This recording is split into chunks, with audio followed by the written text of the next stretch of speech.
अस्सलाम वालेकुम नाज़रीन, मां फ़िदा हुसैन भागत पॉडकास्ट 360 सां गॾु असांजी हमेशह इहा कोशिशि रही आहे त असां हिन प्लेटफॉर्म ते उन्हनि दोस्तनि खे उन्हनि महिरबाननि खे घुरायूं जिन सोसाइटी लाइ एजुकेशन लाइ वॾो कमु कयो हुजे। अॼु बि जेके असांजा महिमान मौजूदु आहिनि पाण तालीमदान आहिनि, उन खां अलावा पाण केतिरी इदारनि में ट्रेनिंग ॾेई चुका आहिनि। अॼु आहिनि असां सां गॾु आगा ज़ाहिद साहब। अस्सलाम वालेकुम सर। वालेकुम सलाम and thank you so very much. Sir तव्हांखे पॉडकास्ट 360 ते वेलकम चऊं था। Thank you sir, thank you so very much. Zahid साहब, त असां चाहींदासीं थोरी तव्हांजी पंहिंजी पर्सनल इंफॉर्मेशन जे बारे में, त तव्हांजी तालीम किथां जी आहे, किथां बिलोंग्स कयो था, छो जो जेसिताईं इंसान खे इहा ख़बर नथी पए त उन खां पोइ जो कान अॻिते हुनजी महारत जी वधीक इतला मिली थी वञे न। मुंहिंजो नालो आगा ज़ाहिद आहे ऐं मुंहिंजी जेका इब्तिदाई तालीम आहे उहा शहर फुलेली मां आहे।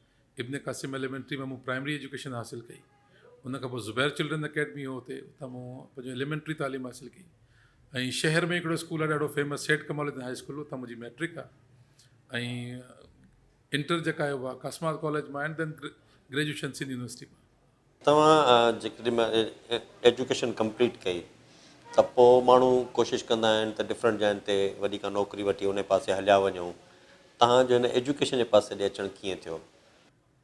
टू बी वेरी ऑनेस्ट, असल में इहे सभु एक्सीडेंटल फील्ड्स आहिनि। यूनिवर्सिटी जे दौरान ई हिकिड़ो इवेंट थियो जंहिंखां पोइ मुंहिंजो अंग्रेजी ॾांहुं लाड़ो जेको आहे उहो थियो ऐं उन मुंहिंजा रस्ता ठाहिया हेॾां अंग्रेज़ी जे शोबे में अचण जा। ऐं पोइ उहो ई अॻिते हली वरी मुंहिंजो नाले ठहण जो हिकिड़ो ज़रियो थियो ऐं कास्माबाद में ACC जे नाले सां असांजो हिकिड़ो इंस्टीट्यूट हो जेको अॻिते हली तमामु हिकिड़ो वॾो इंस्टीट्यूट थियो। बसि इहा हिकिड़ी एक्सीडेंट फील्ड हुई मुंहिंजी। उन इंस्टीट्यूट खां पोइ तव्हां कहिड़ा कहिड़ा इदारा जेके आहिनि उहे ठाहिया ऐं हलाया? बेसिकली शुरू में असांजो अमेरिकन कम्युनिकेशन सेंटर, इहा तव्हांखे मां ॻाल्हि थो ॿुधायां अर्ली 2000 जी। तॾहिं अंग्रेज़ी जी एतिरी सेंसिटाइज़ेशन न हुई ॿारनि में।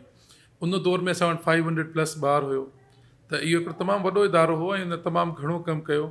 उनजी प्रोडक्ट्स तव्हां हींअर हिते केतिरियूं अकेडमीज़ आहिनि जेके उन मां उन जूं शाखूं आहिनि उतां निकितियूं ऐं अॻिते हली उहे तमामु सक्सेसफुल इदारा थिया। उन खां पोइ मुंहिंजो हिकिड़ो नंढो इदारो हो बिज़ी बम्बल बीज़ जे नाले सां, जेको असां स्कूल खोलियोसीं। उहो पोइ वरी अॻिते हली एजुटेक जे नाले सां हिकिड़ो स्कूल ऐं कॉलेज थियो ऐं हाणे यूनिवर्सिटी थियण पई वञे। अच्छा, एजुटेक जो तव्हांजो जेको इहो प्लान हुयो या इहो जेको प्रोजेक्ट हो उहो ज़हन में कीअं आयो जो स्कूल खां पोइ कॉलेज खां पाण तव्हां यूनिवर्सिटी ते था वञो? अगेन आई वुड से त माना इहो बि हिकिड़ो अलाह जी तरफ़ां थियणी हुई शइ। ऐं obviously U vision something big and bigger. त शुरू में अहिड़ी का बि ॻाल्हि ज़हन में कोन हुई, but with the passage of time जीअं जीअं इदारो अॻिते वधंदो वियो त मूं इदारे में पहिरीं हिकिड़ी शइ लिखी छॾी हुई, from play group to graduation. त माना किथे न किथे इहा ज़हन नशीन हुई त इहा शइ अॻिते हली ईअं कबी। ऐं पोइ अलाह साईं मदद फरमाई ऐं अॼु जेको आहे उहो मां सम्झा थो त हैदराबाद में हिकिड़ो तमामु वॾो प्रोजेक्ट जेको आहे असां इनिशिएट करणु पिया वञूं। अच्छा, इन इदारे खे तव्हां कहिड़ी जाइ ते स्टार्ट कयो था? उन में कहिड़ा कहिड़ा जेके तव्हांजा सब्जेक्ट हूंदा ऐं उन में कहिड़ी नई इनोवेशन हूंदी? Again I would tell you त ही इदारा त तमामु घणा आहिनि उहे ऐं ठहनि बि पिया ऐं सुठी ॻाल्हि आहे त इदारा हुजणु खपनि। असांजो इदारो मुनफ़रद ईअं आहे जो ही पहिरियों state of the art hi tech resource center आहे। जीअं ही प्योर AI बेस्ड इंस्टीट्यूट आहे जंहिंमें तव्हांखे हर रूम AI रूम लॻंदो ऐं तव्हांखे लॻंदो त हिकिड़ो अकेडमिकली पर at the same time technologically वॾो साउंड आहे। त इन इदारे खे खोलण जो मक़सदु बि इहो त ॿारनि में अॼु जो जेको निज़ाम आहे जेको स्किल बेस्ड आहे उन तालीम खे अॻिते वधाइजे। पोइ असां जेॾीमहिल चूज़ पे कयासीं डिपार्टमेंट असां वटि कहिड़ा कहिड़ा हुजणु खपनि, त सभिनी खां पहिरीं कंप्यूटर साइंस, छो जो पेरेंट डिपार्टमेंट आहे हुनजो, पर उनजी जेके को रिलेटेड फील्ड्स आहिनि जंहिंमें स्पेशलाइज़ेशन थिए पई, AI आहे उहो असां वटि त डिपार्टमेंट आहे। ऐं IT जेका आहे उहा सब फील्ड आहे हिनजी। अगेन हुनखे पेरेंट डिपार्टमेंट जेको कंप्यूटर साइंस आहे उहो आहे, BEd आहे ऐं इंग्लिश लैंग्वेज एंड लिटरेचर आहे। इहे जेके डिपार्टमेंट्स आहिनि इंट्रोड्यूस कया आहिनि, जो एडमिशन्स बि खुलियल आहिनि। लोकेशन जी ॻाल्हि कजे त उनजो लोकेशन हैदराबाद जी प्राइम लोकेशन आहे, Abdullah sports tower, Abdullah mall जे बिल्कुलु पासे में आहे and one of the finest areas. ऐं जंहिं तरीक़े सां असां हुनखे ठाहियो आहे, I would invite all the gentries to come and visit us. उहो ॾिसनि त असांजो केतिरो हिकिड़ो हाईटेक रिसोर्स सेंटर ठहियो आहे। अब्दुल्ला सेंटर में जॾहिं तव्हां अब्दुल्ला स्पोर्ट्स सेंटर में जॾहिं तव्हां वञो था ऐं उते जेको आहे इंस्टीट्यूट इन पासे ॾे तव्हांजो ध्यानु छो आयो? जॾहिं की माण्हू कोशिशि कंदा आहिनि त जिते अंदरि शहर में गुंजान हुजे उते इन एरिया खे चूज़ करण जो को ख़ासि reason? I have seen many places in different parts, like तव्हां चओ पिया त शहर जे विच में जी जॾहिं बि तव्हां यूनिवर्सिटी जो कॉन्सेप्ट ज़हन में रखो था त तव्हांखे हिकिड़ो त आइसोलेटेड प्लेस खपे जिते ॿार जेको आहे तव्हांजो हिकिड़ो त एक्सेस करे उनखे, ॿियो ॿार पंहिंजी लर्निंग सां गॾु गॾु जेको जो रिक्रिएशनल पार्ट आहे उनखे बि एक्सरसाइज करे सघे। सही शहर जे विच में तव्हांखे जेके बिल्डिंग्स अवेलेबल आहिनि उहे इन मतिलबु जो तव्हांखे मिलनि कोन थियूं बिल्डिंग्स। देन असां जेॾीमहिल सर्वे कईसीं त असांखे अब्दुल्ला स्पोर्ट्स टावर खां बेस्ट प्लेस हैदराबाद में न मिली, त therefore we chose it and इंशाल्लाह ताला जॾहिं तव्हां विज़िट कंदो ऐं तव्हां ॾिसंदो तव्हांखे लॻंदो त माना हैदराबाद जो finest parts as far as academic education institutes are concern तव्हांखे हिते मिलंदो।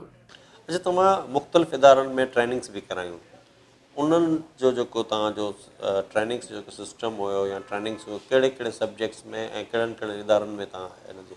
हाँ, बेसिकली मां लीड ट्रेनर रहियो आहियां इलाही ऑर्गेनाइजेशन्स जो। मां गवर्नमेंट सां गॾिजी PND जे जेके बि डिपार्टमेंट आहिनि उन में मुंहिंजी स्पेशलाइजेशन हुई PC1 राइटिंग, जेको कोर या एसेंस पार्ट आहे कंहिं बि डिपार्टमेंट जो। जी उन मुंहिंजी एक्सपर्ट एरिया आहे, उनजी मूं ॾाढियूं ट्रेनिंग्स करायूं जाइका जापान सां गॾु, सीडा कैनेडा सां गॾु, सिम्फोरकॉम साउथ अफ्रीका सां गॾु। इंटरनेशनली असां उते कयोसीं ऐं लोकली असां SPO सां गॾु मुंहिंजो तमामु घणो तालुक़ु रहियो ट्रेनिंग में, ऐं CSSP सां मुंहिंजो तमामु घणो कमु रहियो आहे, UNDP SLM सां मुंहिंजो तमामु घणो रहियो आहे, JF सां गॾु मुंहिंजो तमामु घणो कमु रहियो आहे। उन खां पोइ अकेडेमिकली ओबियसली मां हिकिड़ो टीचर आहियां ऐं टीचर रहंदुसि, सही बिकॉज इट रन्स थ्रू इन माई ब्लड। त उहो जेको टीचिंग जो जेको मुंहिंजो एक्सपीरियंस रहियो उन मूंखे ट्रेनिंग जी तरफ़ जॾहिं मुंहिंजो लाड़ो थियो त मूं ॾिठो त असांजो जेको मेन फुक़दान आहे बेसिकली कंटेंट न आहे, मैथडोलॉजी आहे। त पोइ मुंहिंजो जेको एक्सपर्ट एरिया रहियो हाणे रिसेंट टाइम में उहो मैथडोलॉजी तरफ़ वियो, त तव्हां कीअं इंश्योर कयो हिकिड़ो ॿारु तव्हांखे 100% रिज़ल्ट ॾे। पोइ इहे ट्रेनिंग्स जेके आहिनि उहे मुंहिंजे स्कूल्स में, डिफरेंट स्कूल्स में, न सिर्फ़ु पंहिंजे स्कूल में पर डिफरेंट स्कूल्स में इंट्रोड्यूस कयूं। ऐं मूं हिकिड़ो नओं प्रोजेक्ट स्कूल इम्प्रूवमेंट प्लान जे नाले सां ऐं डिफरेंट स्कूल्स लाइ इनिशिएट कयो आहे।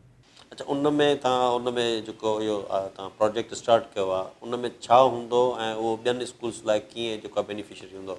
बेसिकली हिकिड़ो कोम्बो आहे लर्निंग जो, ऐं जॾहिं तव्हां कोम्बो ठाहींदा आहियो त पोइ तव्हांखे A to Z पूरा लेडर्स ठहियल हूंदा आहिनि।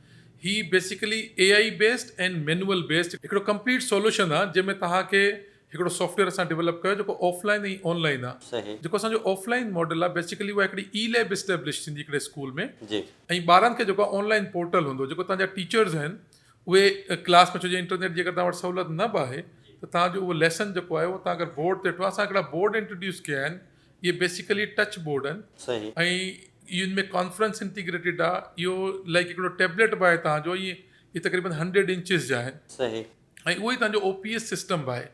त हिकिड़ी तव्हां डिजिटल लर्निंग खे मैनुअल लर्निंग सां इंटीग्रेट करे हिकिड़ो अहिड़ो रिज़ल्ट ओरिएंटेड मैथड क्लास में इंट्रोड्यूस कयो था जंहिंसां रिज़ल्ट फॉर श्योर तव्हां ॿारनि जो वठो था। एट द सेम टाइम उनजा कम्युनिकेशन स्किल्स जेके आहिनि उहे बि ॾाढा इम्प्रूव थियनि था।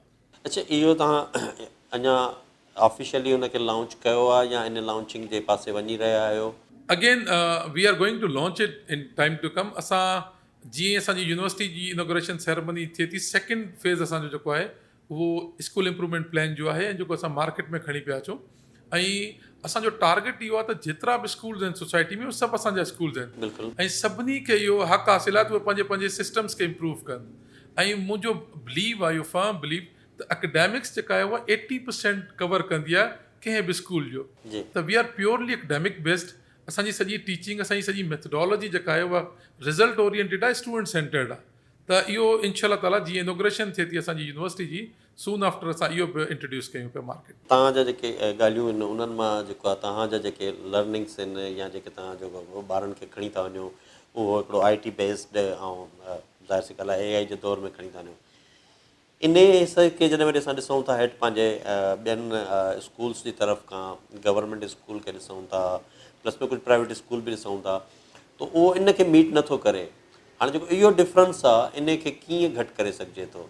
जीअं त ज़मानो रैपिडली अॻिते वधे पियो ऐं एडवांस थिए पियो, असांजो ॾाढो ईज़ी ऐं सिस्टमैटिक हिकिड़ो तरीक़ो आहे जंहिंमें अॼु जी जेको दौरु आहे, जेको टेक्नोलॉजिकली ॿारनि जे हथ में अची वियो आहे। तव्हां अगरि हिकिड़ो एग्ज़ाम्पल वठो त 2 साल पहिरीं ChatGPT कंहिंखे ख़बर बि न हुई, पर अॼु तव्हांजो ॿारु ChatGPT यूज़ करे थो। तव्हांजो ॿारु मतिलबु उनजे एक्सेस में हिकिड़ी शइ आहे ऐं इहा शइ दौर जे हिसाब सां इन करे ज़रूरी आहे त त जेका मालूमात आहे उहा मालूमात हाणे तव्हांजी फिंगर टिप ते अची वई आहे ऐं तव्हांखे वधि में वधि ज़रिया उते ई मुयसरु थींदा तव्हां जेसिताईं टेक्नोलॉजी खे इंटीग्रेट न कंदो इहो गवर्नमेंट ते बि लागू थिए थो त अगरि असां अहिड़ा इनिशिएटिव कयूं तव्हांजी इहा ॻाल्हि ठीकु आहे त जिते तव्हांखे सहूलियतूं कोन्हनि जिते सहूलियतूं कोन्हनि उते ऑफलाइन सिस्टम मौजूदु आहे सही तव्हां अगरि रिमोट पार्ट आहे त तव्हां उते इंटरनेट खां बग़ैर बि इहे शयूं ॾेई सघो था विजुअल लर्निंग जो इम्पैक्ट 92% आहे सही तव्हांखां अगरि मां पुछां त तव्हां जेका का फिल्म ॾिठी हूंदी बचपन में तव्हांखे यादि हूंदी बिल्कुलु पर किताब जेका तव्हां पढ़ी हूंदी तव्हांखे घटि यादि हूंदी घटि यादि हूंदी अच्छा आई डू बिलीव त इहो जेको किताबु आहे इहो कॾहिं बि ख़तमु न थियणु खपे 50% तव्हांजो मैनुअल हुजे 50% तव्हांजो टेक्नोलॉजिकल लर्निंग हुजे इन्हनि ॿिन्ही जो जेको ब्लैंडिंग आहे इहा बेसिकली अल्टीमेट रिज़ल्ट आहे सही। असांजो जेको मॉडल आहे उहो कॾहिं बि इहो नथो चाहे त तव्हां कंप्लीट जेको आहे IT बेस्ड थियो तव्हां मैनुअल खे ओतिरी अहमियत ॾियो जेतिरो तव्हांजो हू आहे छो जेकर मैनुअल ख़तमु थी वियो सिस्टम तव्हांजी लर्निंग मां त पोइ ॿारु असांजो इलाही स्किल्स खां जेको आहे न उहो डिट्रैक्ट थी वेंदो सही मिसाल जे तौर ते रीडिंग आहे राइटिंग आहे पूरी दुनिया में राइटिंग जो फुक़दान थियण वारो आहे छो जो ॿारु हाणे लिखे कोन थो कोन थो लिखे बिल्कुलु त उहो जेको हुनजो स्किल आहे हैंडमेड स्किल उहो तव्हांजो ज़ाया वेंदो जी। त असां छा कयो आहे त असां राइटिंग स्किल्स ते बि ओतिरी तवजो पिया ॾियूं जेतिरो टेक्निकल स्किल्स ते अच्छा हीअ त तव्हां जेके आहिनि उहो चयो था हाणे इन में जेको वॾे में वॾो मसइलो थो अचे उहो थो अचे ज़ाहिर सी ॻाल्हि आहे टीचर जो असां वटि छा इन जेके आहिनि स्टैंडर्ड जा उस्ताद जितां यूनिवर्सिटी ॾे वञो था या पंहिंजे कॉलेज साइड ते वञो था त इन लेवल जा उस्ताद सोसाइटी में मौजूदु आहिनि ऐं उन्हनि खे तव्हां कीअं फाइंड आउट था कयो अगेन आई वुड से त उस्ताद हिते मौजूदु आहे उनखे तराशण जी ज़रूरत आहे असां वटि वॾे में वॾो फुक़दान अर्लियर आई स्टेटेड त मैथडोलॉजी जो आहे जॾहिं तव्हां टीचर्स खे प्रॉपर ट्रेनिंग करायो था ऐं जेको तव्हां उनखां कराइणु चाहियो था अगरि तव्हां प्रैक्टिकली उहो पाण टीचर करे थो उहो ट्रेनिंग में ऐं पोइ रेप्लिका करे थो त पोइ तव्हां बेसिकली टीचर खे ठाहियो पिया टीचर मौजूदु आहे ठहियलु न आहे मैथडोलॉजी जो फुक़दान आहे उन वटि नवां ट्रेंड्स न आहिनि मेथड्स न आहिनि त जेके इनोवेटिव मेथड्स आहिनि जेके मार्केट ड्रिवन मेथड्स आहिनि जेॾी महिल उहो टीचर एडॉप्ट करे थो त उहो सोसाइटी में हिकिड़ो बहितरीनु टीचर इमर्ज थिए थो ऐं पंहिंजो रिज़ल्ट जेको आहे उहो इंश्योर करे थो क्लास में न उन लाइ ॾिसो न हाणे जीअं तव्हां ट्रेनिंग्स जो कयो त इहो सिस्टम कीअं ठहंदो त उस्तादनि खे ट्रेनिंग्स कीअं कराइजनि नई मैथोलॉजी जेके आहिनि उहा कीअं इंट्रोड्यूस कराइजे इवन असांजो कोर्स जेको आहे उहो हर तरह सां डिफरेंट कोर्स आहे गवर्नमेंट स्कूल जो पंहिंजो कोर्स आहे ऐं जेको आहे पंहिंजा प्राइवेट स्कूल जो पंहिंजो कोर्स आहे त उनखे उन टीचर खे कीअं ट्रेनिंग इंश्योर कराए वञे त हिननि टीचर्स खे उहा ट्रेनिंग्स कराए वञनि हुनजो सिस्टम छा हुजे दुनिया में कंटेंट यूनिवर्सल आहे कंटेंट डिफरेंट न आहे मिसाल जे तौर ते अगरि तव्हां बायोलॉजी पढ़ो था या साइंस पढ़ो था त साइंस जो कंटेंट साॻियो आहे पूरी दुनिया में तव्हां चेंज नथा करे सघो कंटेंट साॻियो आहे सिर्फ़ु इम्पार्टिंग टूल्स डिफरेंट आहिनि टीचर्स खे ट्रेन करण जे लाइ तव्हांखे हिकिड़ो ह्यूमन रिसोर्स खपे जेको ऑलरेडी ट्रेंड हुजे सही त असां अगेन इहो पिया चऊं त एजुटेक सॉल्यूशन्स वटि हिकिड़ो ट्रेंड जेको लॉट मौजूदु आहे and we are ready to serve all organisations बिल्कुलु उहे चाहे असांखे वॉलंटियर करणियूं पवनि चाहे असां ऑब्वियसली जिते गवर्नमेंट जो सेटअप आहे त we are ready to volunteer our services असां चाहियूं था त नेक्स्ट डोर जेको असांजो टीचर आहे उहो ट्रेंड हुजे जॾहिं कंटेंट तव्हांखे पाण खे ईंदो आहे त पोइ क्लास में पहुचाइणु सवलो आहे असां में अगेन इहो हिकिड़ो वॾो फुक़दान आहे टीचर खे पाण खे उहो डाइजेस्टेड मटीरियल न आहे त उहो क्लास में कीअं पहुचाईंदो मां जॾहिं हींअर रिसेंटली असां हिकिड़ो इवेंट कयो आहे मूं हुननि खां पुछियो त रिज़ल्ट तव्हां केतिरो वठंदव क्लास में हुननि चयो 30% रिज़ल्ट इज़ ऑलवेज़ 100% जॾहिं 100% हुजे त पोइ टीचर मुतमिन थियणु खपे न जी हाणे इहो सिर्फ़ु मेथड सां ईंदो तव्हां पुराणा उस्ताद ॾिसंदो पुराणे उस्तादनि में जेका बेसिक शइ हुई उहा इहा हुई त हुनखे ख़बर हुई त असांखे कंहिंखे केतिरो ऐं कीअं पढ़ाइणो आहे सही अॼु जो जेको टीचर आहे बेसिकली उहो टाइम किलिंग आहे टाइम वेस्टिंग आहे उहो टाइम वेस्ट करे थो पर प्रॉपर कॉन्संट्रेट नथो करे हुन ते रिज़ल्ट सां हुन जेको तालुक़ु न आहे इन करे रिज़ल्ट अचे बि कोन थो रिज़ल्ट वठण में स्पिरिचुअलिटी शामिल आहे सही तव्हांजो ओरा शामिल आहे यू शुड गो कंप्लीटली जॾहिं तव्हां हिकिड़ो कंप्लीट उस्ताद क्लास में वेंदो आहे त result I don't think so त रिज़ल्ट वठणु ॾुखियो आहे त टीचर खे पाण खे पहिरीं ट्रेन हुजणु खपे हुन कैपेसिटी में ऐं पोइ पंहिंजो जेको लेसन हुन प्लान कयो उहो क्लास में कंदो त ऐं विद डिफरेंट मैथडोलॉजी त डेफिनेटली रिज़ल्ट ईंदो अच्छा टीचर जी जॾहिं ॻाल्हि अचे थी त असांजे मतिलबु टीचर जो जेको एजुकेशन स्टैंडर्ड भले कुझु बि हुजे लेकिन सैलरी स्टैंडर्ड जेको आहे प्राइवेट स्कूल्स में थोरो मतिलबु डाउन हूंदो आहे जंहिंजे करे शायदि उस्ताद जेको आहे उहो इंट्रस्ट न वठंदो आहे या पोइ उहो बिल्कुलु ई ट्रेंड न हूंदो आहे, बसि ईअं अची 2-3 साल गुज़ारींदो आहे। हा, इहो वाइस वर्सा आहे। अगरि तव्हां गवर्नमेंट सेटअप में ॾिसंदो उनजी सैलरियूं वधीक आहिनि त उनजी कॉन्ट्रीब्यूशन बि ओतिरी न आहे। तव्हां गवर्नमेंट सेटअप में ॾिसंदो त हिकिड़ो अलॻि ई हायरार्कियल सेटअप में उहे पिया कमु कनि। एट द सेम टाइम तव्हां प्राइवेट स्कूल्स में जॾहिं महिल ईंदा आहियो त टीचर्स जो रिज़ल्ट कंपेरेटिवली इलाही बहितर आहे। टीचर खे बि ऑब्वियसली रिवार्ड ऐं अवॉर्ड खपे थो। सही। एंड आई बिलीव त असांजी सोसाइटी में बल्कि पूरी दुनिया में टीचर्स हाईली पेड आहे ऐं असां वटि उहो कंहिं डाउन लेडर ते किथे पियो आहे। त स्कूल्स खे खपे त जॾहिं ऐं टीचर्स खे बि खपे जॾहिं उहे रिज़ल्ट ओरिएंटेड थींदा आहिनि ऐं रिज़ल्ट ॾींदा आहिनि, उनजो रिज़ल्ट सुठो हूंदो आहे त उहो डिमांडिंग थींदा आहिनि। जी। ऐं तव्हां कंहिं बि इंस्टीट्यूट में अगरि तव्हांजो कदु वॾो आहे त यू डिमांड थिंग्स। त उस्ताद अगरि सुठा आहिनि त उनखे ऑर्गेनाइजेशन या स्कूल बि चवंदा आहिनि त उहे न वञनि ऐं उनजी डिमांड्स पूरी कंदा आहिनि। इहो ॿई पैरेलल शयूं आहिनि जेके गॾु हलणु खपनि। उस्ताद बि सुठो हुजणु खपे, ऑर्गेनाइजेशन खे बि ख़्यालु करणु खपे त उनखे सुठो पे कनि। अच्छा, हाणे recently Sindh government first time जेको आहे उस्तादनि खे लाइसेंस ॾिनो आहे ऐं उनजो सबबु इहो ॼाणायो आहे त दुनिया में को बि प्रोफेशन आहे, इवन जॾहिं ड्राइविंग बि सिखिजे थो त उनजो लाइसेंस थिए थो। त एॾे वॾे अहम मुक़ाम ते जेको ॿारनि जी फ्यूचर ठहे थो, उस्ताद आहे, उनजो को बि लाइसेंस न आहे, त इन जे बारे में तव्हां छा चवंदव? For me the licensing of anything is mandatory. असां वटि केर बि मास्टर थी वियो, अगरि तव्हां पास्ट असां ॾिसूं त मूं वटि अहिड़ा अलाए केतिरा एग्ज़ाम्पल्स आहिनि जेके मां कोट करे सघां थो त उहे मास्तर हुआ।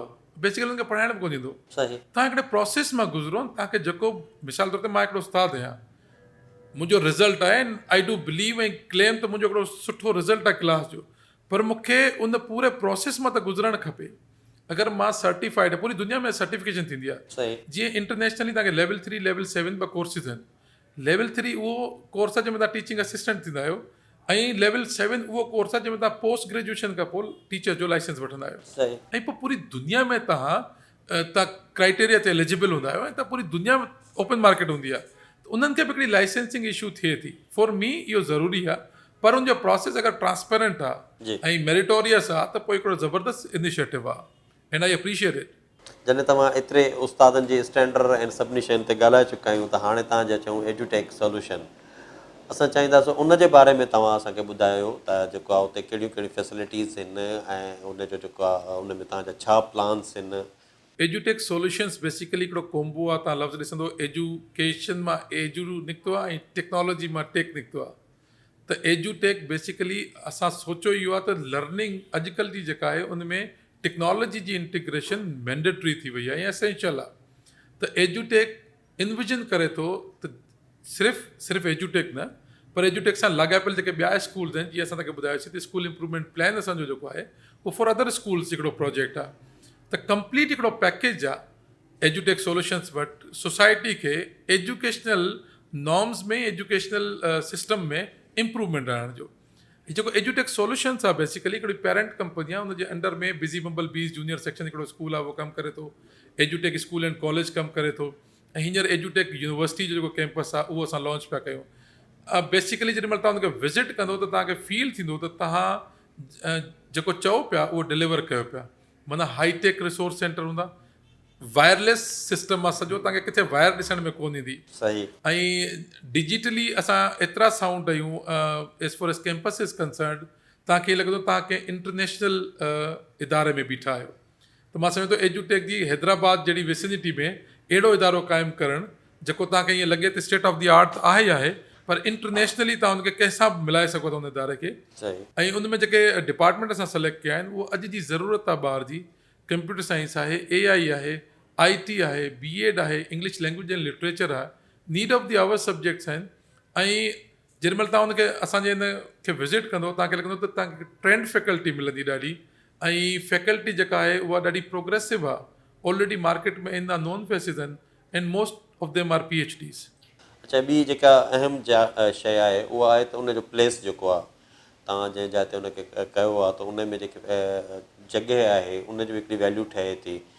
उन में तव्हां छा चवंदो त अब्दुल्ला में जॾहिं तव्हां इहो हितां शिफ्ट थी वञो था उन में तव्हांखे उन्हनि खे कहिड़ा कहिड़े फैसिलिटीज़ उन्हनि जेके प्रोवाइड कयूं आहिनि? हिते मां नालो मैंशन करणु चाहींदुसि इक़बाल साहब जो। इक़बाल साहब जेको आहे जॾहिं मुंहिंजी सां पहिरीं दफ़ो मुलाक़ात थी त मूंखे इक़बाल साहब जो जेको विज़न आहे उहो बिल्कुलु ईअं लॻो त माना मुंहिंजो पंहिंजो विज़न केरु ॿियो ॻाल्हाईंदो हुजे। सही। तो he was serving the same vision ऐं जॾहिं साईं असांखे विज़िट जे लाइ मोकिलियो असां ॾिठोसीं त मूंखे ॾिसण में आयो त हीउ असांजे हुन विजन सां बिल्कुलु मैच थो करे। हिकिड़ो त जेको बिल्डिंग आहे अब्दुल्ला पाण प्रोजेक्ट तव्हां ॾिसो त हैदराबाद जो हिकिड़ो मेगा प्रोजेक्ट आहे, जी बिल्कुलु। एट द सेम टाइम हुन में जेके फैसिलिटीज़ आहिनि उहे शायदि तव्हांखे ॿिए पासे अहिड़ियूं फैसिलिटीज़ मिलंदियूं कोन। असांखे पूरो डेडिकेटेड फ्लोर आहे ऐं माशाल्लाह तमामु ज़बरदस्त क़िस्म जो हुते साईं सिस्टम असांखे ठाहे ॾिनो।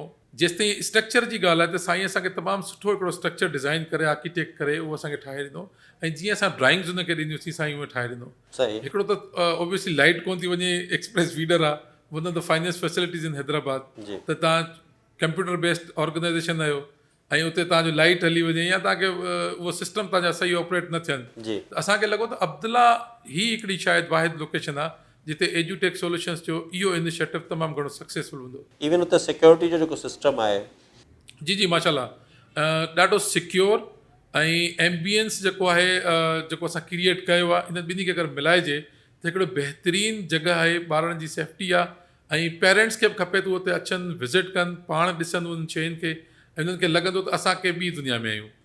अच्छा, हाणे जॾहिं तव्हां अहिड़ी टेक्नोलॉजी जी ॻाल्हि कयो था, दौरु आहे ऑडियो वीडियो जो हिकिड़ो वॾो दौरु आहे दुनिया में ॿारनि खे सेखारण लाइ।